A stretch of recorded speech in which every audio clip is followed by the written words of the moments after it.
Hello student, आज class 10th का 7E का 11वें क्वेश्चन से स्टार्ट करेंगे। 10वें क्वेश्चन तो पिछली वीडियो में हुआ था। 11वां क्वेश्चन आपका है, एक आयताकार मैदान एबीसीडी में चूने से परस्पर 1 मीटर की दूरी पर पंक्तियां बनाई गई हैं। एडी के अनुदिश परस्पर 1 मीटर पर दूरी पर 100 गमले रखे गए हैं।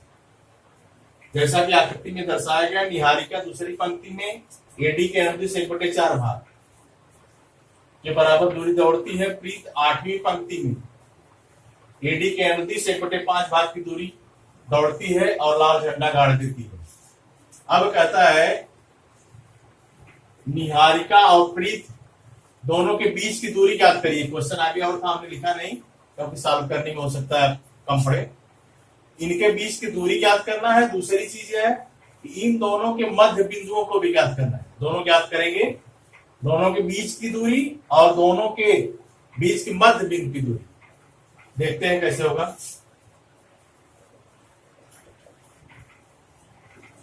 पहले निहारिका जिस बिंदु पर है उस बिंदु के निर्देशांक ज्ञात करेंगे। निहारिका के झंडे का बिंदु, झंडे के बिंदु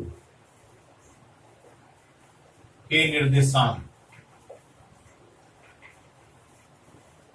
मान लेते हैं वह ए बिंदु है।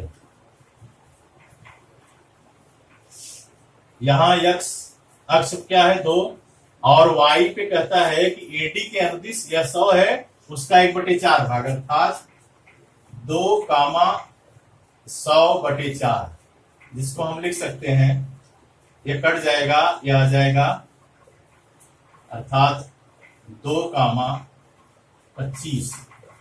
यह ए बिंदु के निर्देशांक होंगे जहां निहारिका पहुंची है। यदि प्रीत के झंडे के बिंदु के निर्देशांक लिखेंगे, प्रीत के झंडे के बिंदु के निर्देशांक, यहां P होगा क्योंकि ए भी है। दूसरा P हो गया पहला, दूसरा Q ले लेंगे। प्रीत के झंडे के बिंदु के निर्देशांक इसमें क्या है, x अक्ष पे 8 और y पे एडी के अनुदिश 1/5, 100 का 1/5 अर्थात 8,100/5 हो जाएगा, जो कि हो जाएगा 8,20। यह P और Q बिंदु के निर्देशांक आ गए। अब PQ की दूरी ज्ञात करेंगे। लिखेंगे PQ की दूरी अर्थात x1 = 2, y1 = 25 और x2 = 8 और y2 = 20। दूरी वाला फार्मूला लगा के ज्ञात करेंगे दूरी। x2 - x1 का whole square plus y2 - y1 का होल स्क्वायर अर्थात PQ = हो जाएगा x2 - x1 अर्थात 8 - 2 का whole square plus y2 - y1 20 - 25 का होल स्क्वायर।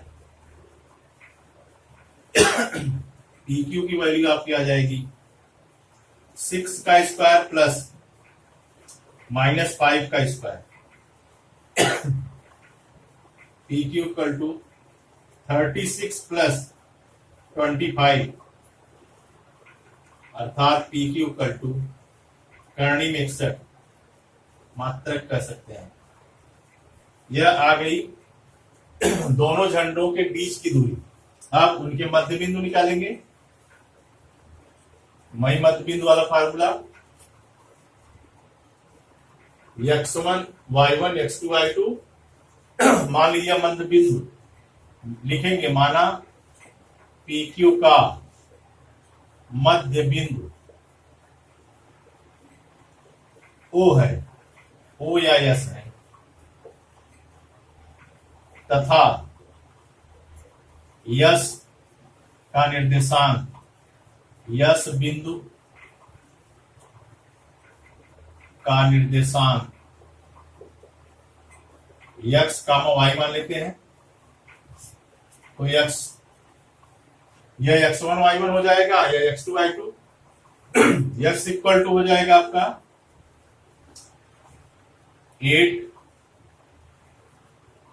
2 प्लस 8 अपान 2, यह हो जाएगा 10 अपान 2 इक्वल टू 5, और y इक्वल टू हो जाएगा 25 प्लस 20 अपान 2, अर्थात 45 अपान 2, जिसे हम कह सकते हैं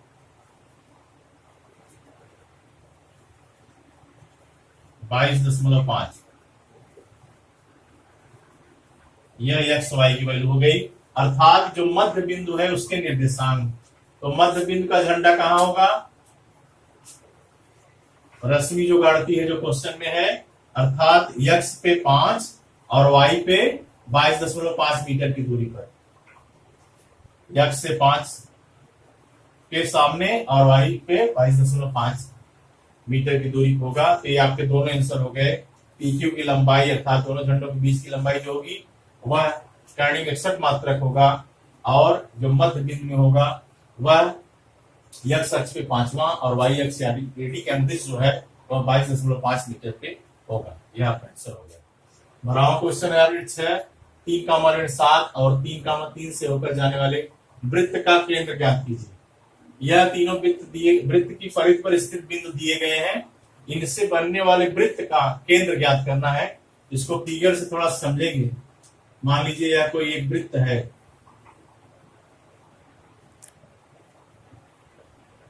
यहां तीनों बिंदु दिए गए हैं। मान लीजिए ए बिंदु यहां पे है, बी बिंदु यहां पे है और सी बिंदु यहां पे है। ए बिंदु के निर्देशांक 6,6, बी बिंदु के निर्देशांक 3,7 और सी बिंदु के निर्देशांक 3,3 ले लेते हैं, और इसका केंद्र जो है उसको O ले लेते हैं और इसके निर्देशांक x, y ले लेते हैं।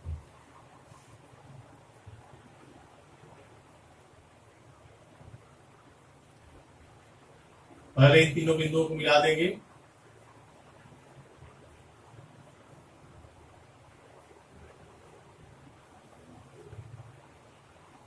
x, y। अब यह तीनों बिंदुओं से क्या हुआ? यह तीनों त्रिज्याएं आपस में समान है, अर्थात OA बराबर OB बराबर OC। इसी से इस x y की वैल्यू ज्ञात की जाएगी। देखिए कैसे, चित्रानुसार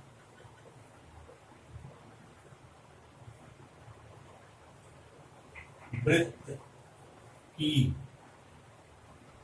परिधि पर स्थित बिंदु ए के निर्देशांक 6,6, बी के निर्देशांक 3,7 और सी के निर्देशांक 3,3 है। माना केंद्र O के निर्देशांक x y। अब OA बराबर OB बराबर OC। क्यों? क्योंकि ये तीनों क्या हैं? वृत्त की त्रिज्याएं। तीनों समान हो गई। अब दूरी वाला फार्मूला लगा के हम OA बराबर OB ज्ञात करेंगे, फिर OB बराबर OC ज्ञात करेंगे, या OA बराबर OC कोई भी ज्ञात करेंगे, तो x y की वैल्यू आ जाएगी। OA बराबर यदि OB है, OA बराबर OB है, तो OA स्क्वायर बराबर भी OB स्क्वायर होगा। ऐसा क्यों किया गया कि आपका करनी में फार्मूला है वह हट जाए और आसानी से आप मान ज्ञात कर लीजिए। अब OA बराबर OB, OA स्क्वायर बराबर OB स्क्वायर फार्मूला रख के ज्ञात करेंगे, समीकरण मिलेगा हमको। OA स्क्वायर अर्थात 6 माइनस x का whole square plus -6 minus Y का whole square equal to OB 3 minus X का whole square plus -7 minus Y का होल स्क्वायर। यह हो जाएगा 36 plus X square minus 12x। यह हो जाएगा 36 plus Y square plus 12y equal to यह हो जाएगा 9 plus X square minus 6x और यह हो जाएगा 49 plus Y square plus 14y। देखो a प्लस बी का होल स्क्वायर और a माइनस बी का होल स्क्वायर दोनों समान होता है, यह जानते रहिए। a प्लस बी का होल स्क्वायर करेंगे तो a square plus b square plus 2ab और माइनस a माइनस बी का होल स्क्वायर करेंगे तो भी a square plus b square plus 2ab होगा। क्यों? क्योंकि माइनस a का whole square a square minus b का whole square b square 2ab करेंगे तो 2 into minus a into minus b अर्थात प्लस में हो जाएगा 2ab हो जाएगा। अब यहां से देखिए एक्स स्क्वायर से एक्स स्क्वायर कैंसिल हो जाएगा और वाई स्क्वायर से वाई स्क्वायर कैंसिल हो जाएगा। क्या बचा? 36 और 36 72 माइनस 12x प्लस 12y और यहां से 49 और 9 58 minus 6x plus 14y।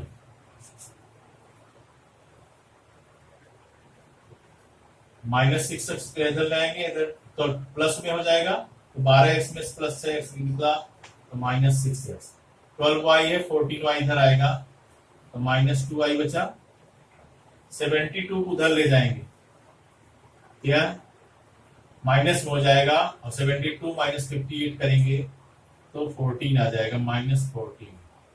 Minus से मल्टीप्लाई अगर कर देंगे ये सब पॉजिटिव हो जाएंगे। 6x plus 2y equal to 14 और 2 से डिवाइड कर दिए ये हो जाएगा 3x plus Y equal to 7। यह समीकरण नंबर 1 आपका। अब दूसरा ज्ञात कर लेंगे, क्या? OA बराबर OC स्क्वायर ज्ञात कर लीजिए।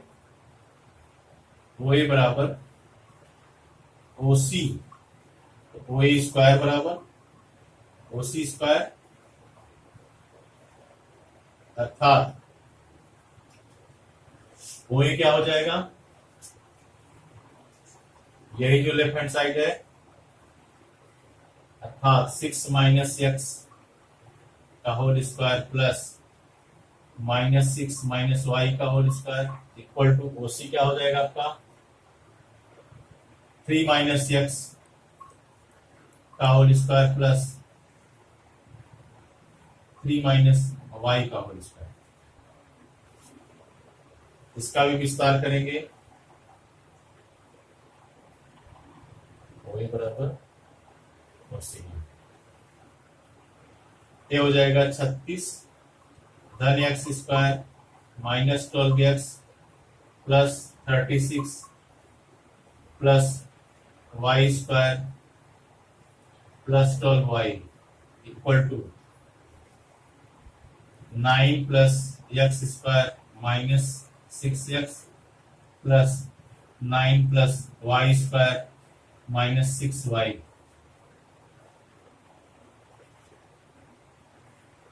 एक्स स्क्वायर से X square cancel, Y square से वाई स्क्वायर कैंसिल। ये हो जाएगा 36 और 36 72 और minus 12x plus 12y equal to 9 और 9 18 हो जाएगा माइनस 6x माइनस 6y।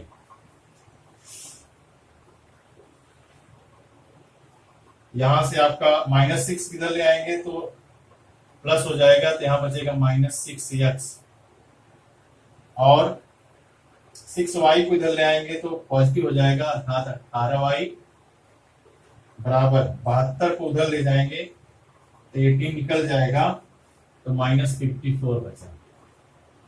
आप माइनस मल्टीप्लाई कर देंगे तो पॉजिटिव हो जाएंगे 18y इक्वल टू 54, 6 से डिवाइड कर देंगे तो x minus 3y equal to 9। यह समीकरण नंबर 2 हुआ। अब दोनों गुणांक समान है कि नहीं? समान नहीं है, अर्थात समीकरण 1 में 3 से गुणा कर देंगे। समीकरण 1 में 3 से गुणा करने पर आपका आ जाएगा 9x plus 3y equal to 21। यह समीकरण 3 हुआ।